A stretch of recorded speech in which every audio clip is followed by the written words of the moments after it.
Entrepreneur, entrepreneuse, est-ce que ça te parle? Manque de confiance en toi dans certaines situations professionnelles. Difficultés d'organisation qui te font sentir constamment débordé. Productivité en montagne russe qui affecte ton moral et tes projets. Si tu te reconnais, sache que tu n'es pas seul. Je propose un accompagnement personnalisé qui va bien au-delà des simples rendez-vous ponctuels. Ensemble, nous travaillerons sur ton estime et ton affirmation de toi. Nous optimiserons tes outils, ton emploi du temps et nous adapterons tes rythmes pour améliorer ton efficacité durablement. Ce n'est pas un programme standard, mais un parcours sur mesure que nous adapterons selon tes besoins avec des séances individuelles d'hypnose et aussi de techniques de neurosciences cognitives, des ateliers de groupe et une communauté qui te soutient dans les hauts comme dans les bas. Si tu veux en savoir plus ou si tu veux participer à ce podcast, rendez-vous sur le lien anti-pitch dans les commentaires pour réserver ton appel découverte gratuit et transformer ton quotidien de chef d'entreprise. Savoir pitcher, c'est super important dans le monde actuel. Mais si, tu sais, le pitch, te présenter en 30 secondes au cas où tu rencontrerais le job de ta vie dans un ascenseur. Non, mais en réalité, c'est très utile quand tu es dans une réunion de réseautage ou quand tu rencontres des professionnels pour la première fois. Mais ce n'est qu'un tout petit aperçu, certes concentré et ciblé, mais bien loin de montrer l'étendue de ce dont tu es capable. Pour en avoir rencontré un paquet, je suis convaincue que les entrepreneuses et entrepreneurs de ma région ont des qualités géniales et sont une force pour faire bouger les choses. J'ai rencontré des personnes formidables et dont le travail mérite d'être présenté en profondeur, avec sensibilité et authenticité. C'est ce que je te propose avec Anti-Pitch.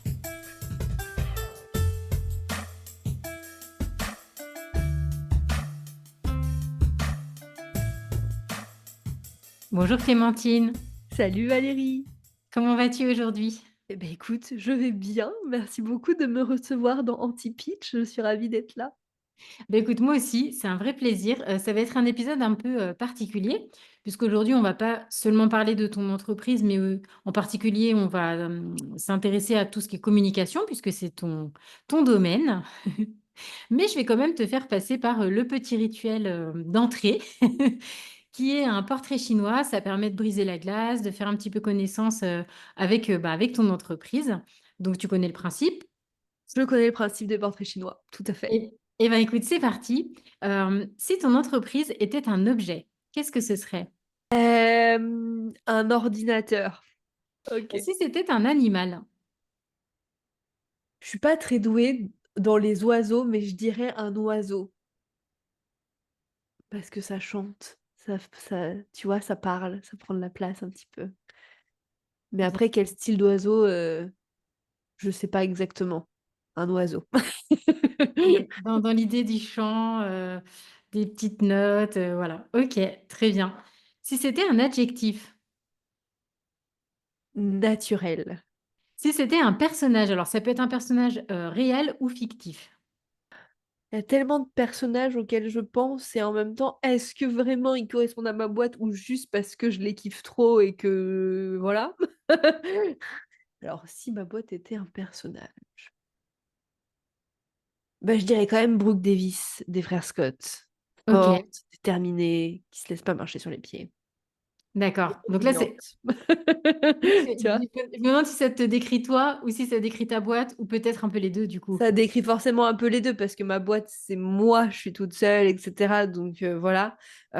Mais voilà, ce truc aussi de, bah, ma boîte, elle a 10 ans, elle est passée par plein de hauts et plein de bas et elle a tu vois, on n'a pas arrêté quoi. On a passé les vagues et les tempêtes et on a continué. Bah, du coup, c'est chouette parce que tu as l'expérience aussi dans ton vécu quand tu accompagnes, des entrepreneurs et des enfin, je sais plus, tu n'accompagnes que des entrepreneuses ou tu as aussi des clients? J'ai 99,9 de clientes. OK. Donc du coup, oui, ce que je voulais dire, c'est que quand tu les accompagnes, c'est pas seulement, de la théorie, c'est aussi des choses que toi tu as expérimentées, que tu as traversées, donc ça a cette qualité de la vérité, quoi. Exactement, ouais, ouais, je mets aussi mes 10 ans d'expérience, bah, à leur service, quoi. Disons que les bêtises et les erreurs, les murs que j'ai pu prendre, servent aussi mes clientes. Très bien. Et puis écoute, la dernière question, si c'était une action? Parler. Écoute, merci beaucoup pour ce petit portrait. On va rentrer un peu plus dans le vif du sujet. Est-ce que tu serais d'accord de te présenter? Ça peut être de la manière dont tu le souhaites, ça peut être uniquement sur le versant pro, mais tu peux aussi mettre des éléments, plus perso si tu trouves ça pertinent. Voilà, nous sommes, à l'écoute pour découvrir qui est Clémentine. Avec plaisir, c'est toujours, important, hein, on n'y coupe pas à la présentation. Mais c'est bien de faire un petit portrait chinois, ça permet de le faire de manière un petit peu différente. Donc comme tu l'as dit, je m'appelle, Clémentine, j'ai bientôt 33 ans déjà, même si dans ma tête, j'en ai toujours 25. Dans mon physique aussi, souvent on me dit que je fais pas enfin voilà, quand je dis que j'ai 33 ans, les gens sont souvent surpris. Je vis à côté de Cognac, à la campagne. Là, tu vois, je regarde par la fenêtre et je vois des vignes, je vois mon petit palmier. Ah, c'est trop bien, il y a pas de voisins, c'est calme, c'est cool. Et donc j'ai lancé mon activité il y a 10 ans presque, puisque j'ai lancé en 2016. OK. Dans 1 an, ça fera 10 ans. Et je me suis lancée à mon compte, parce qu'on me l'a proposé. Parce qu'on m'a tendu une perche à la fin de mes études. Donc moi, je me suis lancée directement à la fin de mes études. J'ai eu mon master en information et communication, mon bac+5 et 2 semaines après l'obtention de mon diplôme, je me lançais, à mon compte.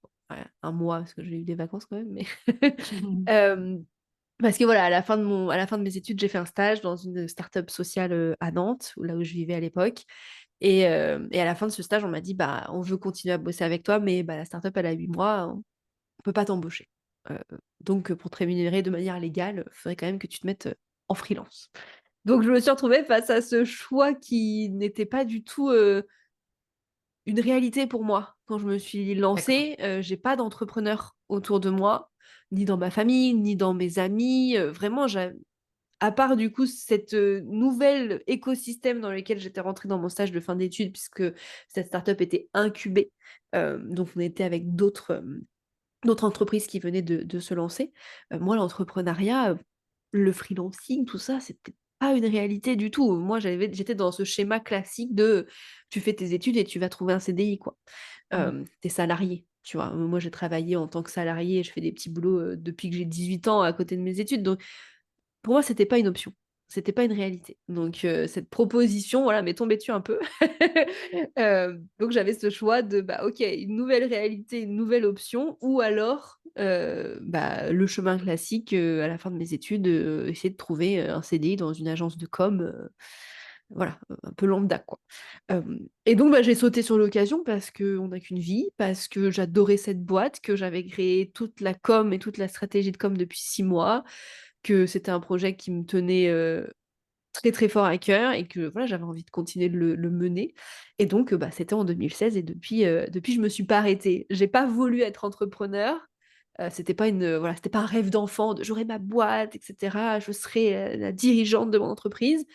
Mais mais je suis tombée dedans un peu comme Obélix OK. avec, la potion magique et j'adore ça et je me sens totalement à ma place et donc ça fait 10 ans presque que, j'accompagne des entrepreneurs à communiquer sur leur activité, à faire entendre leur voix, à oser s'exprimer, à oser dire ce qu'ils font, comment ils font, pourquoi ils le font, et surtout à trouver leur manière de communiquer qui leur correspond véritablement à eux et leur entreprise. Parce que, bah, une stratégie de communication, elle est aussi unique que chaque être humain et que chaque entreprise.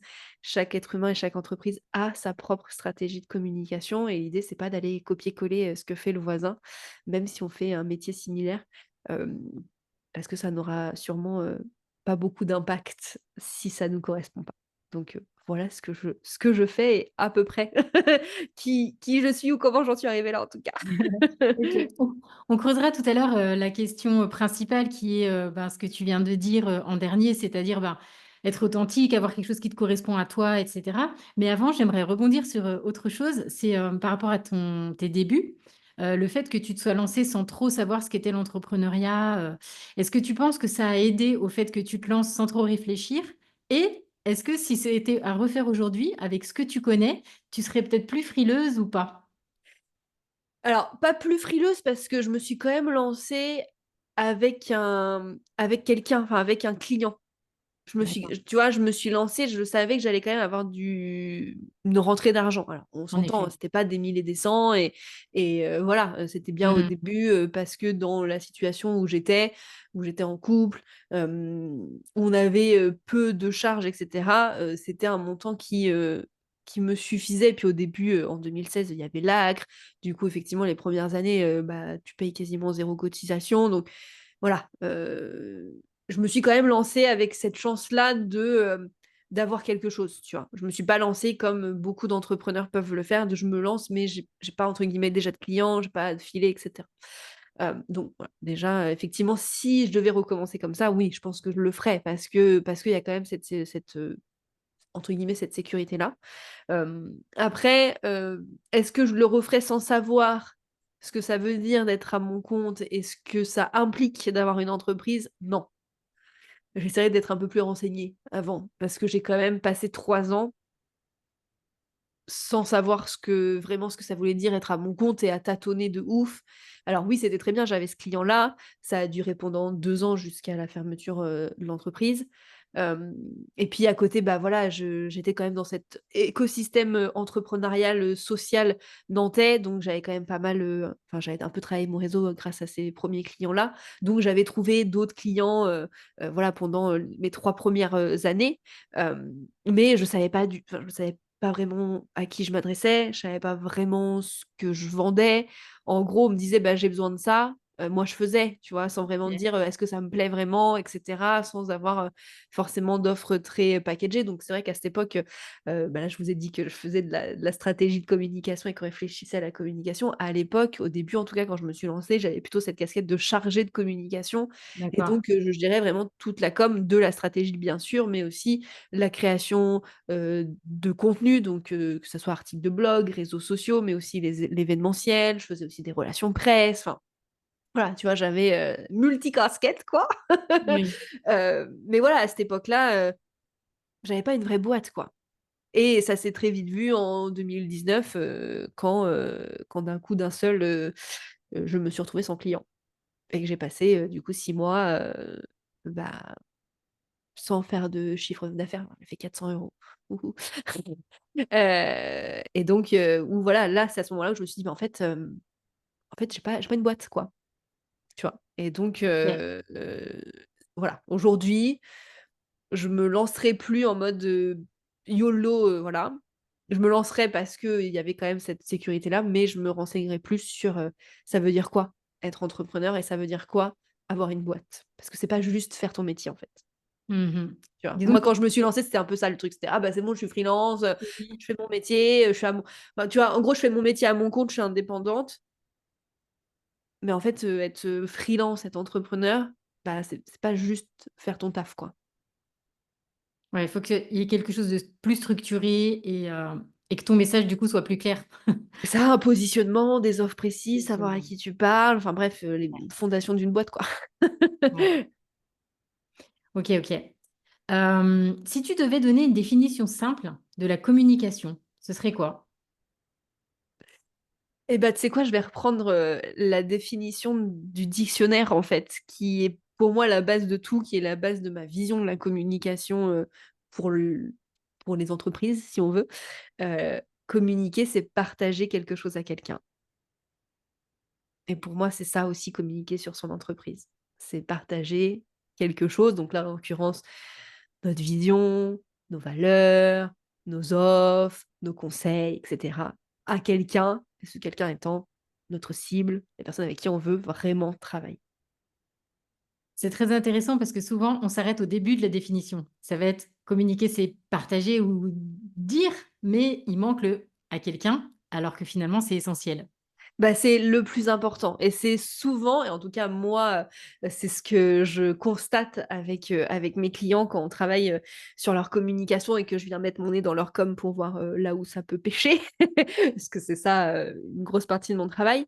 Bah, en fait, c'est je et c'est pas, vous ou tu selon, comment comment Mmh. tu communiques, et c'est ça tout le problème, en fait. Oui, on communique sur son entreprise, sur ce qu'on sait faire, sur ce qu'on va apporter, mais on communique pas sur nous, on communique pour les gens. Donc, tout ce qu'on raconte doit être toujours pensé pour la personne qui va lire, ou en tout cas qu'on a envie de toucher avec notre message. Sinon, Mhm. forcément, notre message, il passe pas, en fait. Effectivement, comme tu dis, communiquer, c'est souvent vu comme je vais partager ce que je fais. Ouais, mais on oublie que tu partages ce que tu fais à quelqu'un. Et c'est à ce quelqu'un qu'on s'adresse. Et donc, arrête de dire je et dis tu ou dis vous, encore une fois, selon comment tu communiques. C'est un peu, voilà, ce jeu d'équilibriste. C'est toujours la com, c'est un vrai jeu d'équilibriste de ok, en fait, je vais parler de ce que je fais, mais il faut quand même pas que j'oublie que faut que mon message il parle à la personne qui va le lire. Ouais. Lire ou Ok. l'écouter ou le voir, enfin bref. Oui. Selon le canal. Euh, Exactement. du coup, c'est quoi, selon toi, les plus grosses erreurs ou la plus grosse erreur que font tes clients? Bah, première erreur, c'est vraiment celle-là. De pas assez se concentrer sur la personne, donc la cible, le client idéal, le persona, Mm. bref, utilisez le terme que vous voulez, à qui on veut s'adresser, qu'on veut toucher, avec qui on veut travailler. Et du coup, bah, quand on communique, on va soit avoir des façons de parler qui sont un petit peu experts, et du coup, on va pas se mettre au niveau de la personne avec qui on veut parler, soit carrément on l'oublie et puis c'est je, moi. Ok. Alors, sur certains endroits, pourquoi pas, par exemple sur une page à propos de site, et encore, même sur une page à propos de site internet, bah, c'est pas moi. C'est je fais ça pour toi. Qu'est-ce que je vais t'apporter? Mais tu vois, il y a toujours le pour la personne. Ouais. Et ça, vraiment, c'est quelque chose ce qu'on oublie vraiment beaucoup. Et donc, lié à ça, il y a ce truc de toujours être plutôt dans du je donne des caractéristiques, je décris les choses quand je parle de ce que je fais, de ce que je propose, tu vois? Au lieu de dire, bah, je sais pas, voilà, moi je fais de la com, bah, je vais dire, non parce que je le sais, mais imaginons je me mets à la place de mes clients, et bah, je pourrais dire, bah, je te propose, une séance de coaching, qui va durer 1 heure et demie, on va se voir en visio, tu vas avoir un espace Notion, le replay, machin. Alors oui, ça, c'est des informations qu'il faut donner, bien évidemment. Mais quand je vais parler de ce que je vais te proposer, c'est pas ça l'important. Toi, tu t'en fous de Ouais, les tout ça, outils, tu vois? voilà, oui, Et oui. qu'est-ce que tu vas avoir? Qu'est-ce que tu vas gagner? Qu'est-ce que ça va t'apporter? Et ça aussi, c'est une erreur que je vois beaucoup, d'être vraiment dans ce truc descriptif de, bah, il y a ça, mais en fait, qu'est-ce qu'on a? Qu'est-ce qu'on gagne? Qu'est-ce que tu nous apportes? Gardons en tête que chaque être humain est un petit peu auto-centré sur ce qui est important pour lui. Et donc, ton client, ta cliente, il a besoin de savoir ce que lui, il va gagner ou ce qu'elle va gagner à travailler avec toi. Et c'est pas par la description de ce qu'il y a dedans. Oui, ça, c'est après. Oui, tu peux le dire. Mais je prends toujours cet exemple parce que je trouve qu'il est assez parlant. Je pense que tout le monde a vu des pubs pour le air fryer, par exemple, autre outil de ménage, de cuisine, etc. Bah, on va pas vendre le air fryer en disant le air fryer, je sais pas combien de watts, 2 paniers vapeur, blablabla. Non, c'est rapide, c'est facile, ça va être bon et sain, c'est sans matière grasse, blablabla. Et là, on se projette et là, on voit en fait les émotions, l'humain. C'est ça l'important dans la com. Et souvent, on déconnecte parce que, comme tu l'as dit très justement tout à l'heure, on oublie cette partie de communiquer, c'est partager quelque chose à quelqu'un. Mhm. Du coup, juste on balance les infos et on remet pas l'humain. Tu vois, alors que dès qu'on a cette pensée-là, alors oui, c'est pas facile dans la façon de faire, mais dès qu'on se dit, OK, en fait, je parle à quelqu'un, faut que mon message résonne avec quelqu'un, avec un humain, une vraie personne, tu vois. Bah, tout de suite, on va mettre plus d'émotion, plus de ouais, de concret, on va plus se projeter et cetera. Donc pour moi, c'est une des principales, problématiques que je vois, dans la communication de mes clients. Et puis après, bah, il y a la problématique plus globale de pas avoir de stratégie du tout et de communiquer, à la wall again, à la va comme je te pousse, vas-y, j'ai J'ai un peu des idées. d'inspi, poste tout ça ici, je sais pas trop pourquoi, voilà. On va sûrement y revenir, mais c'est vrai que depuis des années, l'avènement des réseaux sociaux fait que tout le monde va sur les réseaux sociaux sans jamais se questionner de: «Est-ce que c'est nécessaire pour mon activité? Est-ce que c'est vraiment là que je dois mettre mon énergie, ma force? OK, si j'ai les réseaux sociaux, pourquoi pas, mais quelle place je leur donne dans ma communication?» Hem et donc bah, ça, c'est plus globalement une problématique de stratégie et de, bah, en fait, voilà, je vais là parce que tout le monde me dit qu'il faut que je sois là et que quand je parle de mon activité, mamie Jeannette, elle m'a dit: «Quoi? Tu es pas sur Instagram? Mais faut être sur Instagram! Tout le monde est sur Instagram!» Oui, on va en reparler après, mais c'est vrai que je trouve qu'il y a un point commun entre les 2 choses que tu as dites, le fait de s'adresser à quelqu'un, en termes de voilà, je parle à un humain et puis aussi de savoir quel endroit choisir. Finalement, le point commun entre ces 2 choses-là, enfin, c'est l'impression que j'ai, c'est ce que je ressens en tout cas, c'est la connaissance de ta cible. Quand tu connais bien ta cible, tu vas à la fois savoir, bah, quels sont les canaux que ta cible utilise et aussi, bah, quelles sont les émotions qui lui parlent, quels sont ses besoins, et du coup, est-ce que toi, tu aurais une astuce pour, mieux connaître sa cible? Ah, ça c'est des bonnes, une bonne question. Mais effectivement, ta sensation est tout à fait juste. Comme, bah, voilà, on l'a dit, on communique, c'est partager quelque chose à quelqu'un. Donc si on n'a pas ce quelqu'un, forcément notre communication, elle va tomber à plat. Donc ça, tu totalement raison et une bonne communication part d'une bonne connaissance effectivement de son client idéal, mais au-delà de ça, part aussi de bonnes fondations de son activité. On en parlait tout à l'heure avec, mes pérégrinations entrepreneuriales. Mmh. Hem, la com, ça se base aussi sur ton positionnement, donc comment tu te différencies sur ton marché, comment tu te places par rapport aux autres acteurs, de ton domaine d'activité, mais aussi plus globalement, voilà, dans ton marché, et aussi tes offres. Si tu rien à vendre et rien à proposer, bon, bah, tu peux communiquer autant que tu veux, tu trouveras pas de clients. Mmh. Donc voilà, tout ça est très lié. Et donc pour en revenir à ta question, comment bien connaître, ta cible? Et bah, lui poser des questions, en fait. Ça peut sembler un peu simple comme réponse, mais mais c'est vraiment ça, c'est d'aller, se renseigner alors et être le plus précis possible quand on va faire ces recherches-là de cibles. Alors on peut effectivement regarder de manière globale et générale et se dire: «Bah voilà, ma cible, elle est plutôt dans cette tranche d'âge-là, plutôt dans, cette catégorie socio-professionnelle. OK, c'est quoi les chiffres, de consommation des canaux de communication, tu vois? On peut avoir cette image globale-là, mais après, c'est bien d'aller quand même chercher des personnes qui ressemblent à ce client idéal, alors en gardant en tête que notre client idéal, comme son nom l'indique, c'est un idéal. Donc tout le monde, enfin tous nos clients ne seront pas à 100% notre client idéal. L'idée, Oui. c'est que la majorité de nos clients, que 80-90% aient 80-90% des caractéristiques de la personne avec qui on a envie de travailler. Encore une fois, on OK. ne dit pas, «C'est que ces personnes-là à 100%.» Oui, oui. Sinon effectivement là, la frayeur de: «Oui, je peux pas cibler parce que sinon je vais me fermer des portes». Oui, effectivement, effectivement.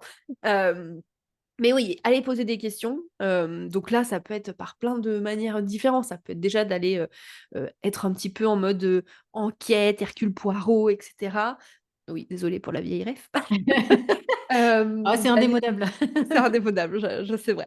D'aller regarder un petit peu justement, chez vos, confrères, consoeurs et cetera, voir, ce qu'il peut y avoir comme retour de leurs clients, sur leurs problématiques et cetera, les commentaires qu'il peut y avoir sur leurs réseaux sociaux, qu'est-ce qu'eux ils font comme, communication, c'est quoi les sujets qu'ils peuvent aborder et cetera. Ça déjà, ça peut donner, des premières pistes, et puis ensuite, bah, voilà, les vraies choses, c'est d'aller, soit faire des questionnaires, soit parler en direct avec, des personnes, qui peuvent ressembler à notre cible. Mais déjà essayer d'identifier soi-même, plus ou moins, encore une fois, à qui on veut parler, hem, pour qu'on puisse, voir si nos hypothèses sont bonnes ou Oui. pas, en fait. Mais si on commence cette, étape-là en se disant: «Bah, je sais pas, je veux parler à tout le monde et je verrai bien». Non, bah, là forcément on va avoir, du tout venant dans nos réponses et ça va pas être, bien pertinent, en fait. C'est pour ça, Mmh. moi Ça m'arrive très souvent de voir passer des questionnaires dans des groupes d'entrepreneurs ou des groupes locaux même, voilà, sur Facebook, de voir des personnes qui veulent lancer des entreprises et qui font des questionnaires ultra larges, pas du tout ciblés. Et après, ils vont dire, bah, du coup, voilà, j'ai pas de bonne réponse, etc. Ça m'aide pas vraiment. Bah, oui. Ou alors ou pire, prendre des mauvaises décisions en fonction des réponses parce qu'on n'a pas assez été précis sur les personnes avec qui on voulait communiquer. Enfin, en tout cas, avec qui on voulait voilà, avoir des réponses à nos questions pour en savoir plus sur eux, quoi. D'accord. Et finalement, tout ça, ça prend du temps. C'est, Ouais. prendre le temps de faire connaissance avec, voilà, tes futurs potentiels clients et clientes et aussi avec le marché, comme tu disais, par rapport au positionnement, à la connaissance, bah, de la concurrence, de ce qui se fait déjà, des autres offres et tout. J'ai l'impression quand même que c'est des choses qui, voilà, qui nécessitent de prendre le temps, de construire, de chercher, Ouais, à après, bien creuser. sûr, ça va évoluer, hein, parce que la com, ça évolue toujours, un business, ça évolue toujours. Mais effectivement, pour avoir une communication qui va être efficace et pertinente, bah oui, en fait, une stratégie, ça demande de la réflexion, hein. Ça demande de, encore une fois, pas faire n'importe quoi. Et donc, bah, pas faire n'importe quoi, ça veut dire se poser et prendre le temps de réfléchir. Un architecte, il va prendre le temps de faire un plan. Bah, c'est pareil avec la communication, en fait. L'architecte, il va pas, directement sur le chantier, poser des fenêtres. Ouais. Il va d'abord, se dire: «OK, bah, je vais faire un plan et puis en fait, je vais en faire un deuxième et puis un troisième parce qu'en fait, là, ça marche pas». Mmh. Et c'est pareil avec la communication, en fait. Faire un plan avant de se lancer. C'est ça la strat. C'est vrai que la stratégie, c'est quelque chose de très complexe, très long, et ça fait partie des offres que tu proposes, d'accompagnement parce que voilà, c'est des choses qui se construisent, comme tu dis, avec aussi des essais et erreurs, avec, bah, faut tester, voilà. Je vais te poser une question sur un aspect, parce que voilà, on pourrait faire un podcast de 3 heures, rien que sur la stratégie. Et puis Hem, moi, je peux en parler longtemps donc oui. c'est bien de centrer. Donc voilà, j'ai ciblé un, comment je pourrais dire ça? Une confusion que je repère souvent chez les entrepreneurs et entrepreneuses avec qui je communique, c'est, le fait de confondre, la visibilité et la vente. Enfin, se rendre visible et chercher à vendre. Oui, Tu non, vois? mais ça c'est quelque chose qui effectivement, revient souvent comme, problématique et comme confusion comme tu le dis. Mmh. Mais ça, c'est aussi, entre guillemets, je vais me mettre dans le lot, hein, mais de notre faute à nous, professionnels de la communication, de l'accompagnement business et cetera. Parce qu'on met en avant beaucoup la visibilité. Se rendre visible. Il faut se rendre visible, se faire voir et cetera. Sauf qu'en fait, se rendre visible et vendre, c'est 2 choses différentes. C'est 2 étapes. Se rendre visible, c'est toucher des personnes qui ne nous connaissent pas encore. Vendre, c'est convertir des personnes qui nous connaissent et qui nous font confiance. Et donc, tu vois, là, entre ces 2 étapes, déjà, il y a une étape intermédiaire que beaucoup, beaucoup oublient. C'est cette partie confiance, Ouais. création de liens, et cetera. Dire, ressentir que, OK, c'est la bonne personne. Alors, des fois, pour certains métiers, pour certaines entreprises, ces 3 étapes, elles vont se faire dans la même journée. C'est possible. On découvre quelqu'un, on regarde ce qu'il fait, ça nous intéresse, on passe à l'action. Et puis, bah, pour certaines, autres personnes, ça peut prendre, plus de temps. Sauf que, bah, comme tu dis, souvent, on met beaucoup de billes sur se rendre visible et on oublie cette partie créer du lien, créer de la confiance. Donc là, montrer ce qu'on sait faire, montrer qu'on connaît notre sujet ou que nos produits sont bons et cetera. Et ensuite, vendre à ces personnes-là. Le problème, c'est qu'on essaye de se rendre visible et de vendre en même temps. Et donc là, on se transforme en bonhomme sandwich sur la route avec ces panneaux-là. «Je suis là! Regardez-moi! Achetez!» Bon, soyons très honnêtes. Est-ce qu'un jour, quelqu'un a acheté quelque chose à un bonhomme sandwich? Bon, J'adore tes métaphores et tes exemples. alors sauf si ce bonhomme sandwich vend des cookies ou des choses comme ça, mais là, c'est du besoin vital, je veux dire, tu vois? C'est le goûter, il y a un bonhomme sandwich qui fait de la promo des cookies, je connais pas les cookies, bon, bah, potentiellement, je vais acheter les cookies. Mais parce que là, du coup, OK, j'ai découvert, on a créé un lien vite fait parce que: «Oh, ils ont l'air quand même très bons ces cookies». J'ai faim, j'ai un besoin, j'achète. Bon alors pour les cookies, ça marche. Pour quelqu'un qui vend, bon, je vais vous donner un exemple là que j'ai en ce moment, mon chauffe-eau m'a lâché. Euh, Bon, bah, un chauffe-eau, c'est pas le prix d'un cookie, hein, c'est pas 2 €. Et donc, bah, là, avant de signer notre devis et cetera, bah, en fait, j'ai besoin d'avoir la personne, souvent, enfin, j'ai eu enfin, voilà, plusieurs fois au téléphone, qu'elle me rassure, que je sois sûre que ça soit elle, qu'elle est vraiment, calée dans son sujet, enfin, voilà. Mmh. Donc ça va pas, se faire avec un monsieur sandwich sur le bord de la route. Non. Donc voilà, c'est pour ça que c'est important de bien avoir conscience de ça. La visibilité et la vente, c'est 2 étapes différentes et on et dans la communication, c'est toujours une communication, un message, un objectif, un sujet aussi. Donc c'est-à-dire, Mmh. quand on communique, est-ce qu'on veut se rendre visible ou est-ce qu'on veut vendre? Parce que du coup, on va pas dire les choses de la même façon. Ouais. Si on veut attirer une personne qui nous connaît pas ou si on veut faire passer à l'action quelqu'un qui est déjà quasiment sur le point de passer à l'action, en fait. Hem, donc ça, c'est vraiment 2 choses différentes et à bien avoir en tête. On ne communique pas de la même façon à ces personnes-là, parce qu'elles ont pas évolué encore de la même façon. Encore une fois, voilà, dans la vraie vie, quand on rencontre quelqu'un pour la première fois, on va pas lui dire: «Bonjour, je m'appelle Clémentine, achète». Non. «Bonjour, je m'appelle Clémentine et toi, comment tu vas? Qu'est-ce que tu fais? Ah OK, il y a ça qui te pose question en ce moment. Bah tiens, ça tombe bien, j'ai quelques conseils à te donner parce que moi aussi j'ai vécu ça. Ah et tiens, au fait, c'est mon métier». Tu vois? Bah, la communication pour son entreprise, c'est la même chose.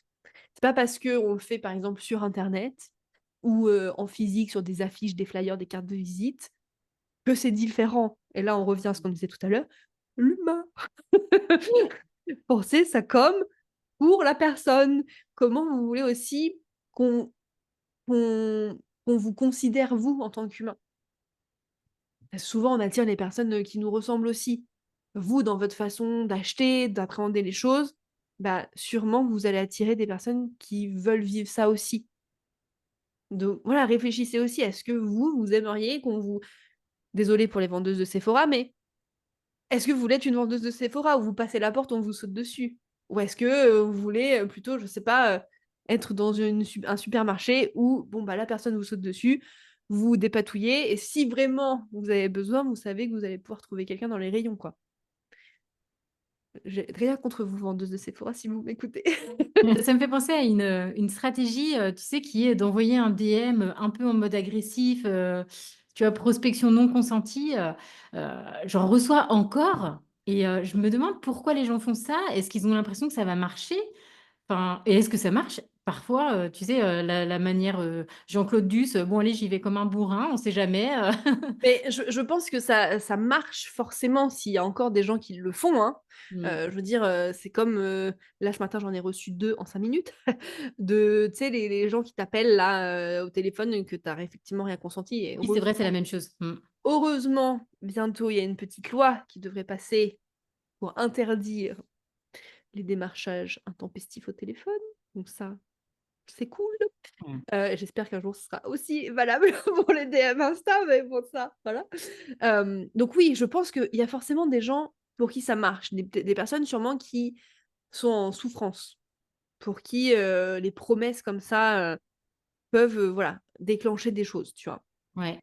Heu, mais nous qui sommes aussi, sensibilisés, conscientes de ça, qui avons quand même une certaine éthique, disons-le, nous ça nous passe au-dessus, en fait.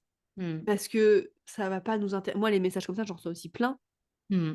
j'y réponds même pas, ça va à la poubelle direct.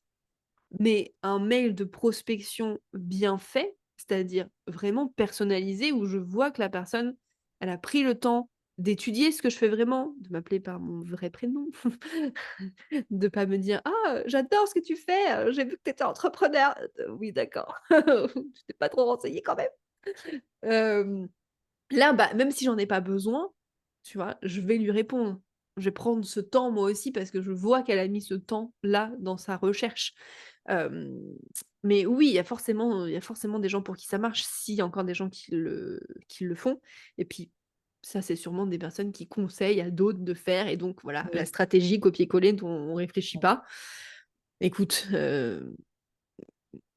d'un côté, j'espère pour eux que ça marche pas parce que je trouve ça lamentable. Mais bon, s'il y en a qui le font, c'est que malheureusement, il y a forcément des gens qui sont Ils sensibles à mordent à ce l'hameçon, ouais. qui mordent à la mais ouais, c'est ça, qui mordent à l'hameçon, quoi. Mmh. OK. Ma question suivante, une fois n'est pas coutume, je vais la lire parce qu'en fait, elle est assez longue. Dans une de tes newsletters, tu soulevais un point très intéressant et c'est quelque chose que j'avais ressenti moi aussi. C'est qu'on a l'impression depuis quelque temps qu'il y a une sorte de décalage qui s'installe, entre les offres proposées par les coachs en business particulièrement, et qui sont enfin, en tout cas, moi, c'est le sentiment que j'ai et j'ai l'impression que tu as ce sentiment aussi, que c'est de plus en plus, décalé avec la réalité du terrain. Comme si le but, tu sais, c'était toujours de scaler, de gagner de plus en plus d'argent, de développer sa boîte, et d'avoir, beaucoup d'offres en ligne et cetera, et de rentrer, tu sais, qui sont en evergreen et tout ça. Mais enfin, comme si, voilà, il y avait une espèce d'écosystème entrepreneurial, mais qu'en fait, dans la réalité du terrain, bah, la majorité des entrepreneurs et entrepreneuses, bah, ils sont pas dans ce type de business-là et du coup, bah, ouais, c'est comme s'il y avait 2 univers qui se décalent de plus en plus. Voilà, bah, qu'est-ce que tu as à dire là-dessus et qu'est-ce que tu penses par rapport ouais, c'est un vaste sujet et Vaste surtout vaste sujet ouais. effectivement, mais je te rejoins et puis forcément si tu as ma newsletter, c'est que voilà, mais oui, il y a je trouve un vrai décalage et en fait, c'est surtout au-delà d'un décalage, je trouve surtout que c'est un espèce d'entre-soi qui est en train de se former là, avec, voilà «l'entrepreneuriat en ligne» entre guillemets ou surtout en fait l'infoprenariat, Oui, puisque c'est un peu différent. L'infoprenariat où du coup l'idée c'est on vend de l'info en fait. On vend de l'information, on vend, de l'accompagnement, on vend des formations oui, et donc souvent, c'est quand même plus dirigé vers les entreprises, en tout cas les «grosses têtes d'affiche» entre guillemets de notre oui, écosystème. C'est plutôt, voilà, des entrepreneurs qui sur, leur com, sur leur marketing, sur leur graphisme, bref, sur tous les domaines. Et donc, bah, forcément, c'est une cible intéressante parce que nous, en tant qu'entrepreneurs, on veut avancer, on veut faire décoller notre business et cetera donc et on est, client pour, de la formation, pour apprendre, pour, se renseigner et cetera. Mais effectivement, bah, ça représente quoi? Je sais pas, j'ai pas les chiffres, mais si ça représente 10% de tout et enfin 10% c'est peut-être énorme, mais allez, on va dire ça. 10% de toutes les entreprises en France, bah, finalement, c'est qu'un petit grain de sable dans tout l'écosystème entrepreneurial français et Mmh. au-delà de ça, même si on reste sur, du service d'entreprise à entreprise, tu vois, en B2B, bah, il y a aussi pas mal de personnes qui font pour d'autres tu vois, je pense à des graphistes, par exemple. Bah, en fait, les graphistes, il y a des clients, ils veulent pas apprendre à faire, ils veulent faire enfin, ils veulent qu'on fasse pour eux, en fait. Oui, Hem Et la problématique, c'est que à montrer toujours les mêmes exemples, les mêmes modèles, ça manque de représentativité, ça manque d'exemples dans la vraie vie et du coup, ça crée un peu ces injonctions, des fois peut-être de manière, tout à fait inconsciente de bah, je dois moi aussi faire ça pour réussir.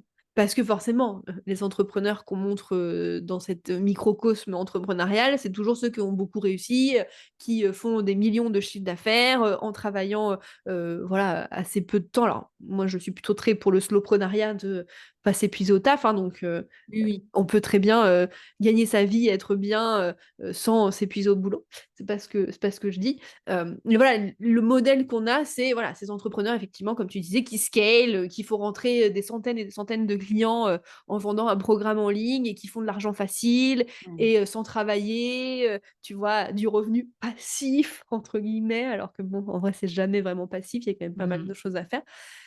Et quand toi, à côté, tu vends du service ou pire, tu vends des produits, tu dis: «Bah, comment je peux appliquer ça?» J'essaye d'appliquer, ce que je vois de ces personnes-là, mais c'est pas adapté à ma réalité, en fait. Et moi, c'est des choses que je retrouve beaucoup avec mes clientes, en fait. De les avoir, qu'elles arrivent, qu'elles me disent: «Bah, voilà, j'ai mis ça en place comme stratégie de com».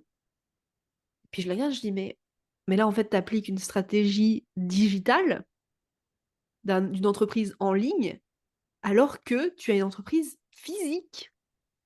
ça peut pas fonctionner. J'ai eu un exemple il y a quelques mois, voilà, d'une thérapeute qui a un cabinet dans sa ville, donc en physique, et qui m'a présenté une stratégie comme si elle travaillait en visio. Donc au début, j'étais là, oui, ok, pourquoi pas, ouais, ouais, ça peut fonctionner et tout.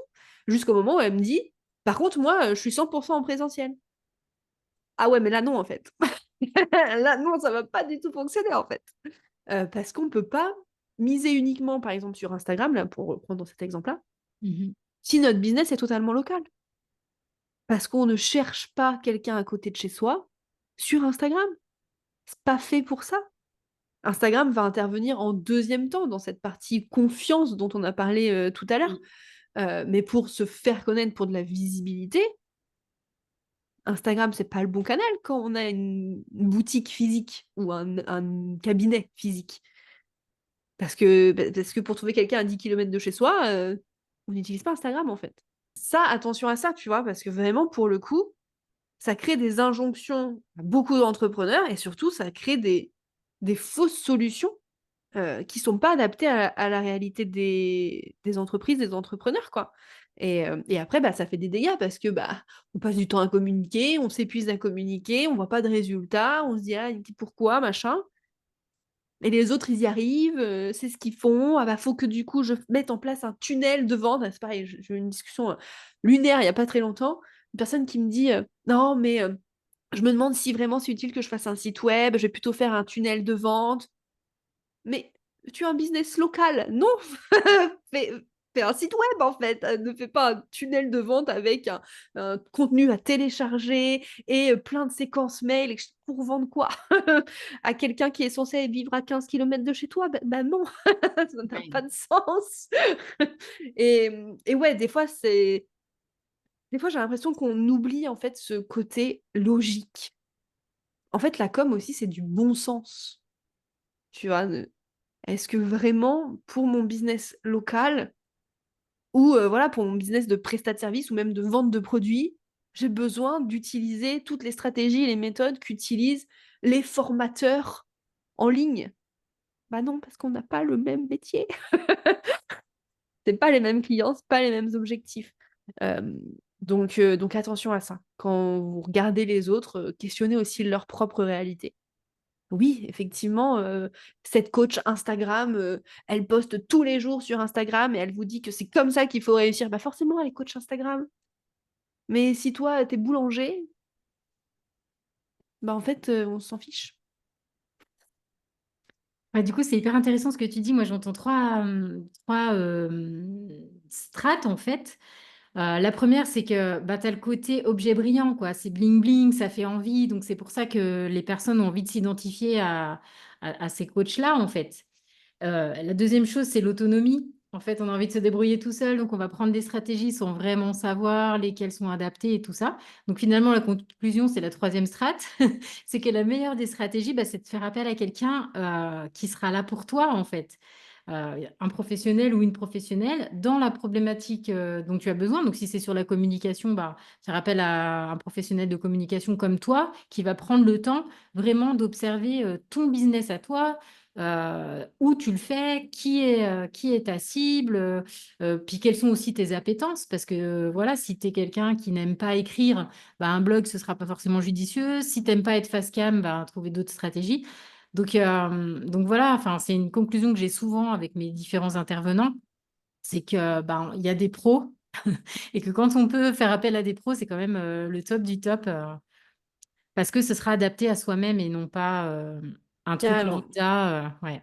Mais je te rejoins totalement sur ces trois strates. Et en fait, moi, souvent, mes clientes, elles sont passées, comme tu dis, sur ces trois strates-là, de waouh, trop bien, elle réussit de ouf, elle fait plein de chiffres d'affaires. Moi aussi, c'est ce que je. Forcément, on veut tout et tout ça, on va pas mentir. Tout Mm. le monde a fait son entreprise pour en vivre et, si possible, en vivre quand même bien et à pas se crever comme si on travaillait à l'usine, tu vois. J'ai tout mon respect pour les personnes qui travaillent à l'usine parce que je sais à quel point c'est compliqué Ouais. et voilà.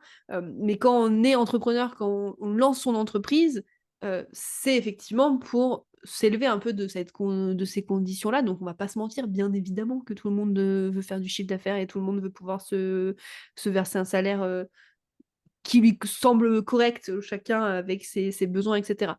Mmh. Donc forcément les promesses comme ça de: «Vas-y, rejoins mon programme et trouve 100 clients facilement», oui, forcément.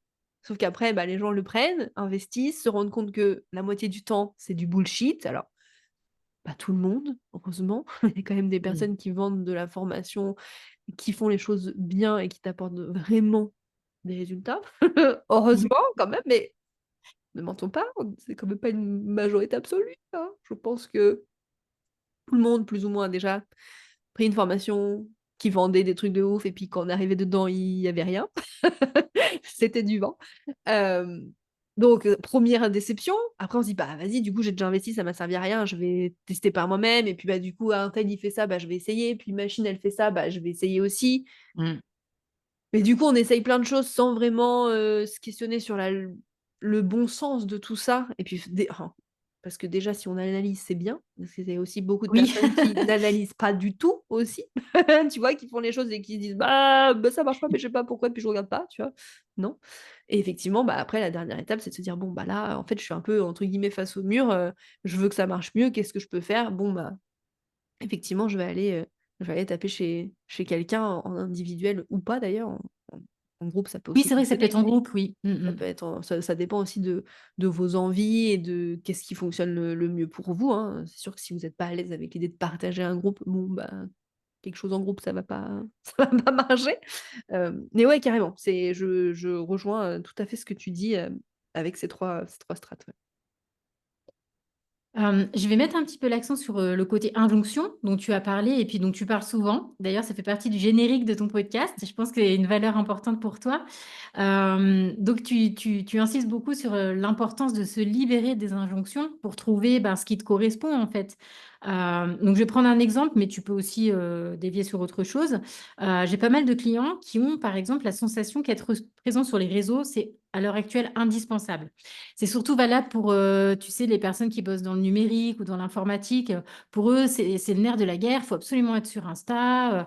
Alors je prends Insta, mais bon, ça peut être aussi LinkedIn ou voilà. En tout cas, il faut être sur les réseaux. Est-ce que tu penses qu'il vaut mieux se forcer quand même à être sur les réseaux ou bah, c'est pas forcément judicieux et comme tu l'as très bien dit tout à l'heure, bah, c'est une question de choix personnel, d'appétence, et puis, bah, aussi par rapport à sa clientèle, où est-ce qu'elle est, quoi? Ouais, dans la com, enfin pour moi en tout cas, c'est jamais tout noir ou tout blanc. C'est de la nuance, c'est du gris, c'est 50 OK. nuances de gris. Hem et donc voilà, il y a pas de réponse, faut être sur les réseaux, faut pas être sur les réseaux. Ça dépend forcément effectivement du boulot, du travail que tu as, de ton métier. Effectivement, une coach Insta qui est pas sur Insta, Oui. ça n'a pas de sens, tu vois? Une coach LinkedIn qui est pas sur LinkedIn, pareil, ça n'a pas de sens. Moi, c'est pareil, tu vois? Je fais de la stratégie de communication. Bon, bah, si je communique pas, ça n'a pas de sens. Alors, bien sûr, moi, je suis sur la partie stratégique, globale, 360. Donc, je peux me permettre de pas utiliser tous les canaux qui existent de possibles, tu vois? Parce que, bah, du coup, en fait, je fais ce que je fais avec mes clients. Je réfléchis à la manière la plus efficace et adéquate pour moi. Mais il faut que je communique, tu vois? Je peux pas dire: «Je vous accompagne dans votre stratégie de com», on fait votre stratégie de com, en main dans la main, si moi-même, je vais pas travailler ma propre stratégie de com. Ça n'aurait aucun sens, tu vois? Mmh. Donc ça dépend effectivement des métiers et après, on peut être sur les réseaux sociaux. Finalement, qu'importe ton métier, et oui, ça peut être une bonne vitrine, c'est surtout qu'est-ce qu'on en fait de ces réseaux sociaux et la place que vont prendre les réseaux sociaux dans notre communication. C'est là aussi qu'intervient, voilà, dans la stratégie de se réfléchir à l'écosystème global de sa communication et de se dire: «Bah, quel canal me sert à quoi finalement?» Si, voilà, je reprends l'exemple que tu m'as donné de tes clients plutôt sur le numérique, l'informatique, oui, OK, effectivement, ça peut être intéressant pour eux d'être sur Instagram, mais ou sur LinkedIn, mais du coup, comment est-ce qu'ils utilisent ces réseaux sociaux dans leur écosystème de communication, tu vois? Est-ce que, ces réseaux sociaux, ils sont là plutôt pour, créer un lien de confiance, de la réassurance, donc montrer des travaux, faire des études de cas et cetera, de clients et donc peut-être que des personnes sont arrivées parce qu'ils ont tapé quelque chose sur Internet, sont arrivés sur leur site, vont sur Instagram ou sur LinkedIn pour en découvrir un petit peu plus, etc. Se disent, ah ouais, c'est intéressant, ok, bah, je vais rentrer en contact avec cette personne-là. Ou alors, est-ce qu'on utilise Instagram plutôt pour cette première partie dont on parlait tout à l'heure, la visibilité, Instagram ou LinkedIn hein, aussi, Oui. en créant du contenu, en voilà. Mais du coup, là, dans ces cas-là, est-ce que la cible Se trouve utilise, là. se trouve là Ouais. et utilise ces canaux pour cette raison-là, tu vois? Ah C'est oui. le questionnement que j'ai eu avec une de mes clientes en audit récemment là. Elle arrivait, elle s'épuisait sur Instagram, elle postait régulièrement là, mais elle avait pas de résultats, et cetera. Et puis en regardant un petit peu et elle manquait pas de clients, hein, elle avait des clients, ça venait, et cetera. Mhm. Mais en fait, on a très vite mis en lumière que Instagram, c'était pas un canal de départ pour sa cible. Sa cible, elle n'utilise pas Instagram pour rechercher des professionnels de son domaine d'activité. Elle va plutôt utiliser Google, faire une recherche Google ou à la limite ChatGPT. Mais bref, une recherche Google. Et une fois qu'elle a découvert son site, son univers, hop, elle va aller sur Instagram pour la suivre, pour voir ce qu'elle fait, pour se réassurer, pour savoir si c'est la bonne personne, etc. Et après, elle va sûrement repasser voilà, par d'autres canaux de communication pour passer à l'action.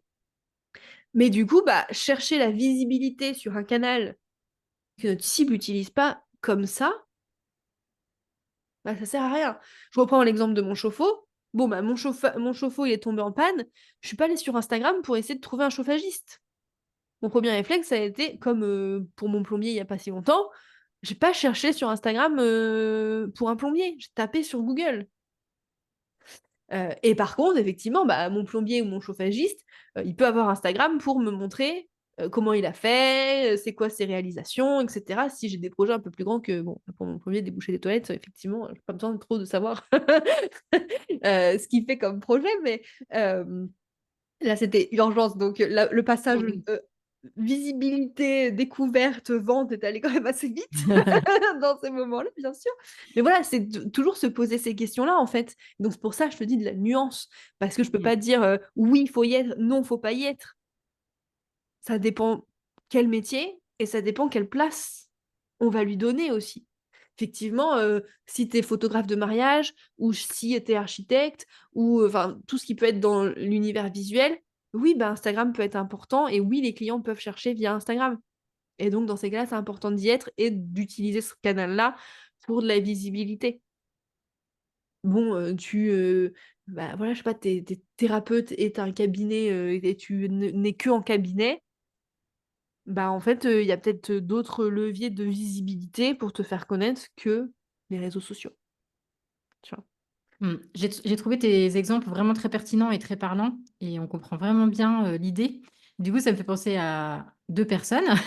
Mon amie d'enfance qui est fleuriste et bah, pour elle, Insta, c'est parfait parce que c'est très visuel. Elle partage ses bouquets, enfin, ses réalisations, les photos des mariages auxquels elle a participé et cetera. Donc oui, forcément, pour elle, c'est un canal, super adapté et après, bah, le deuxième exemple, c'est moi. J'ai testé là le mois de mars, sans communiquer du tout pour voir en fait, pour essayer de mesurer l'impact que ça a et en fait ce dont je me suis rendu compte, c'est que c'est peut-être pas le plus pertinent, surtout que je travaille peu en visio. Je travaille en visio, mais peu. Je suis plus sur le local et cetera et en fait, là où ça m'a manqué, c'est plus sur les événements. Mmh. Le fait, tu vois, d'avoir des soirées ou des choses auxquelles je participais donc le canal, que ce soit Insta, Facebook, LinkedIn, ça va être plus, je pense, pour, bah, parler des choses concrètes qui vont se passer. Mais finalement, c'est pas là où je vais, développer mon expertise, quoi. Oui, ou ta visibilité, c'est pas non plus l'idée. Si tu bosses en Non. local, effectivement, vaut mieux aller à des événements, rencontrer des gens, utiliser pourquoi pas peut-être, du flying, de l'affichage, ce genre de choses, ça, voir des partenariats et cetera avec d'autres personnes. Oui. Ce serait plus, pertinent effectivement pour toi et d'utiliser les réseaux sociaux, bah, plutôt pour conserver ce lien avec des gens qui, auraient déjà entendu, parler de toi. Tu vois, pour reprendre un peu l'exemple que tu as là, vu que toi tu travailles plutôt en local, hem En septembre, il y a toujours un événement, artistique, d'art, de rue, à Cognac et là, du coup, il y avait un food truck, exceptionnel, tout végétarien. On était très contents avec mon chéri, parce que c'est quand même pas souvent par chez nous. Et du coup, voilà, premier réflexe, c'est une fois que je l'ai découvert sur place, d'aller suivre, sur Facebook, la page pour voir, si jamais ils reviennent dans le coin. Bon, ils sont un peu loin, Ouais. malheureusement non, mais hem donc voilà, c'est effectivement, tu vois, ce parcours-là, en fait et ça, c'est des choses à réfléchir dans sa stratégie de communication, en fait. C'est ça, une stratégie de communication, finalement. C'est de se dire: «Bah, quel canal je vais utiliser en fonction de mon activité et dans quel but? À quoi il va me servir, en fait, ce canal-là?» Ouais. Bah, du coup, tu vois, je comprends différemment le mot maintenant, se libérer des injonctions. C'est pas dans le sens se libérer du poids des injonctions, mais c'est vraiment s'en libérer parce que ça n'a pas de sens. C'est trouver ton sens, trouver ta stratégie. Voilà, c'est pas parce qu'on te dit que tel ou tel canal ou façon de faire peut être pertinente, bah, que ça l'est forcément, puisque voilà, il faut construire avec toi ce que tu as, tes objectifs. Ouais, c'est super intéressant. Toutes les stratégies fonctionnent, en vrai, tu vois? Effectivement, poster tous les jours sur Instagram, ça fonctionne. Effectivement, être sur LinkedIn, ça fonctionne. Effectivement, faire du réseautage, ça fonctionne. Effectivement, avoir un blog, ça fonctionne. Effectivement, avoir un podcast, ça fonctionne. Maintenant, la question, c'est qu'est-ce qui fonctionne pour toi et pour ton activité? Et c'est à ça que ça sert une strat, tu vois? Ouais. Si tu devais donner un seul gros conseil, le conseil ultime, ce serait quoi? Oh, le conseil. Bah, en vrai, je prêche pour ma paroisse à 100%. Mais le conseil ultime, c'est arrêter de communiquer avec le doigt mouillé, selon comment le vent tourne et comment l'inspiration se présente. Prenez ce temps de poser votre stratégie de communication et de vraiment réfléchir à comment je communique sur mon activité, comment je fais passer mon message, comment je fais entendre que j'existe, que j'ai ça comme produit ou comme service super cool à vous proposer parce que ça va vraiment vous permettre quelque chose et vous faire avancer. Et de se poser ces questions-là, vraiment. Je sais, c'est pas sexy. Je sais, je vous promets pas que vous allez faire 10 000 € en 4 jours. Donc je sais que ma promesse, elle est pas sexy. Je vous dis: «Posez-vous, travaillez». Je sais, c'est pas sexy. Mais une fois qu'on a posé ça, tout est tellement plus facile et plus fluide et on se pose presque plus de questions. Presque, parce qu'on a toujours un peu des questions, mais Mmh. voilà, déjà, ça va permettre de savoir: «OK, bah, où c'est que je mets mon énergie? Où c'est que je mets mon temps? Où c'est que je mets ma force? Est-ce que je dois faire un site? Est-ce que je dois pas faire de site?» Bon, en vrai, spoiler alert, je pense que tout le monde devrait avoir un site, quand même. Heu, si je devais avoir une seule injonction à donner, ça serait peut-être: «Bon, les gars, quand même, un site internet, OK. c'est bien». C'est bien, même en 2025, si, si, si. Si jamais demain Instagram, LinkedIn et compagnie ferment, avoir un site internet, c'est quand même, bon, voilà. Mmh. Pour moi, c'est quand même un peu la base. Puis ça donne aussi un côté un peu plus pro, hein, aussi voilà, encore une fois, qu'est-ce qui vous donne confiance, quoi? Bah, voilà, vous trouvez un professionnel, il vous dit: «Bah, j'ai pas de site, j'ai que Facebook ou j'ai que Instagram». Est-ce que vous allez pas plutôt aller voir, son concurrent qui, lui, a un site, bien carré, qui explique tout et tout? Encore une fois, ça dépend des métiers. C'est sûr, si vous êtes coach Insta, bon, Oui. à la limite, à la limite. Bref, non, mais vraiment, posez votre strat. Je prêche pour ma paroisse à fond, hein, mais ça me semble capital. Réfléchissez à votre com, vraiment. En même temps, je trouve ça extrêmement intéressant de réfléchir à une stratégie, pas seulement pour le côté, com et la Oui, manière, mais c'est aussi parce que ça t'aide à poser, comme tu disais au tout début, les fondations et ça peut aussi t'aider à clarifier, ben, tes domaines en fait, tes compétences, ta valeur, tout mmh, ça quoi et le ça peut ton que tu veux utiliser, la façon dont tu veux parler, tu vois? Les grands sujets, ouais. de communication parce que c'est pareil quand on communique sans trop savoir, on va parler un peu de tout, de rien et cetera. Bah, avec une strat, on va se donner des directives, en fait. De se dire: «Bah, en fait, c'est là-dessus que je veux porter ma voix, c'est là-dessus que je veux me faire entendre, c'est ça que j'ai envie de dire». bien évidemment toujours en prenant en compte ce que notre client idéal a besoin, envie d'entendre, hein. Oui. Encore une fois, on a dit jeu d'équilibre. On garde Toujours, en ligne de mire, voilà. toujours trouver le juste milieu, hein, que Oui. si c'est trop votre client et pas assez vous, au bout d'un moment, vous allez plus vouloir. Si c'est trop Mmh. vous et pas assez votre client, C'est lui qui bah, veut ça va pas. pas marcher, c'est lui qui va pas vouloir, donc il faut que la balance, elle soit toujours équilibrée. Donc voilà, c'est toujours le jeu d'équilibriste, la com. Mais ouais, carrément, c'est hyper important de se poser parce que, bah, ça va tout éclaircir après. Mmh. Donc je sais, c'est pas sexy, mais Bah, disons que c'est c'est la surtout vraie vie. ça peut paraître complexe, je pense surtout, tu vois, pour des personnes qui sont, multipassionnées, qui adorent faire plein de choses, qui ont envie de creuser plein de sujets et en fait, ben, toi, ce que tu leur, conseilles, c'est de, ben, clarifier, faire une chose à la fois. Moi, il y a quelque chose que je trouve très chouette, dans ton fonctionnement, dans tes podcasts notamment, c'est que tu vas prendre un sujet, une idée et vraiment tu la développes à fond, tu la creuses, et ça prend son temps.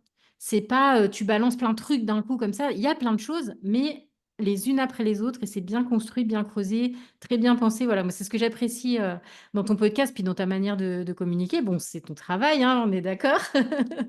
Mais du coup, ça peut être quand même vachement chouette à faire. Même si, comme tu dis, de loin, ça n'a pas l'air sexy, c'est quand même vachement intéressant, quoi. Ouais et puis pour le coup de cette histoire de sujet, ça, c'est vraiment une règle de base dans la com. Chaque communication, hein, qu'importe, ce que c'est, que ça soit un post Insta, que ça soit une affiche, un flyer, bon, une carte de visite, c'est pas vraiment un truc où on va mettre grand chose comme contenu à part nos coordonnées, mais Mmh. un article de blog, un podcast et cetera, c'est toujours une idée, un sujet, un objectif, en fait. Oui. On part pas dans tous les sens et on essaie pas de dire, 50 choses en un seul contenu. C'est pas jouable. C'est le Mmh. meilleur moyen pour perdre les gens. Donc oui, on peut être multipassionné, on peut avoir beaucoup de choses à dire, mais être multipassionné, avoir beaucoup de choses à dire, ça n'empêche pas de trouver un fil conducteur. C'est se mentir de dire: «Ah bah, parce que je suis multipassionné, je peux pas me cadrer».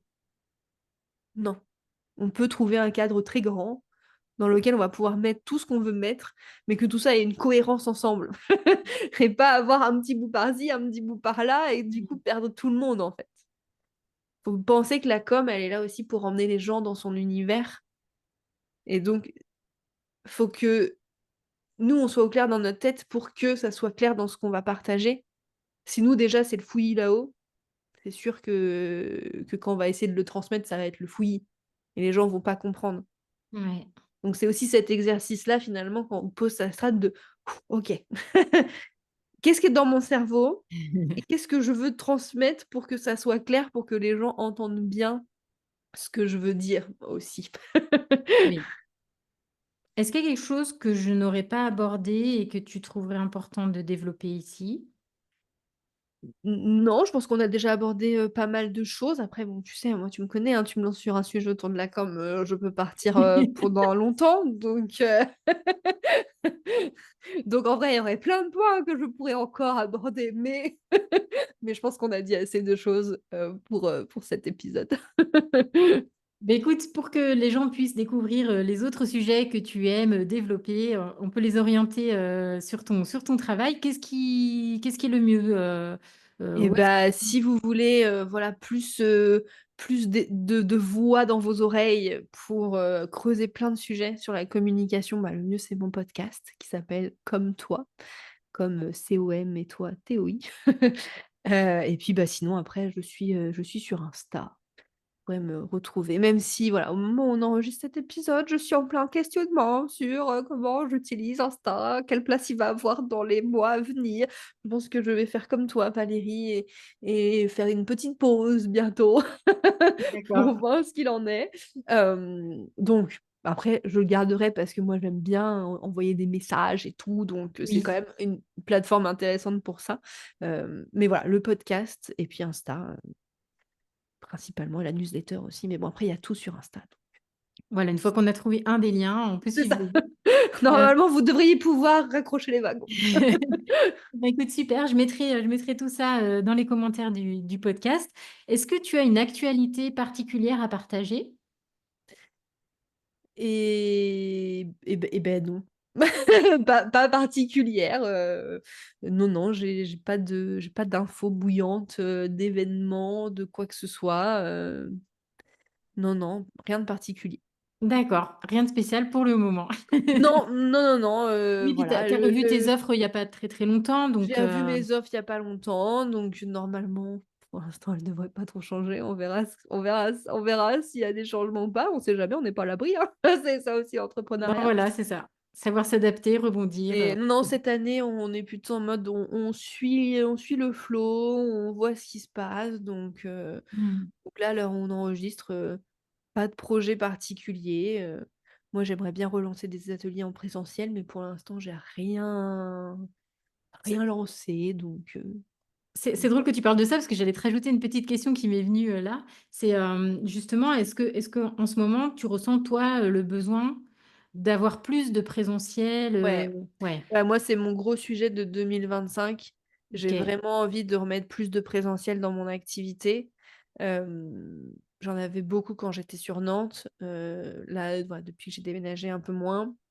Donc, ouais, c'est mon gros sujet de 2025 que j'aimerais aussi remettre du local et du présentiel dans mon activité. Donc, pourquoi pas reprendre des ateliers, Hmm. trouver des clients aussi à côté de chez moi pour pouvoir se voir. Parce que c'est Ouais. super de faire ça en visio, etc. Mais voilà, la dernière fois, cet hiver, j'ai pu accueillir une cliente dans mon bureau. C'était trop bien. Ouais, c'est vrai que c'est pas pareil, hein. C'est pas C'est pareil, c'est notre façon de bosser, tu vois. Elle est venue pour 1 heure et demie, on a fait une séance, une de mes séances, voilà, de Bombarda, qui ça s'appelle. L'idée, c'est t'arrives avec un problème, tu ressors sans. Donc elle arrivait en mode ah, je sais pas quoi mettre sur mon flyer, au secours. Bon bah voilà, en 1 heure et demie, on avait rédigé tout le flyer, plus ou moins fait une mise en page et elle est repartie avec une belle ébauche de son flyer qu'elle a pu finaliser et elle est imprimée, quoi. Et voilà, le faire là, comme ça, ensemble, avec une bah feuille de oui, brouillon et un papier et un crayon, c'est quand même différent que de le faire sur un espace Notion, quoi. c'est sûr. Ouais. Ouais, disons que mon actu, c'est ça. Ça va être 2025, faire en sorte de remettre plus de présentiel dans mon activité. Donc, bah, ça va aussi forcément impacter ma com et mes Et oui, actions, etc. Donc voilà, affaire à suivre. oui, à suivre De avec toute toute façon, série. s'il y a des choses qui bougent, je partagerai ça sur le podcast. Super, bon, on pourra suivre tout ça alors. Bah écoute Clémentine, merci beaucoup pour ce partage très intéressant, passionnant, que j'ai hâte de publier. Est-ce que tu as un mot de la fin? Mais merci à toi de m'avoir reçu. C'était une conversation hyper intéressante et j'espère que ça plaira à tes auditeurs et tes auditrices. J'en doute Euh, pas. puis ouais, encore un grand merci de m'avoir accueilli.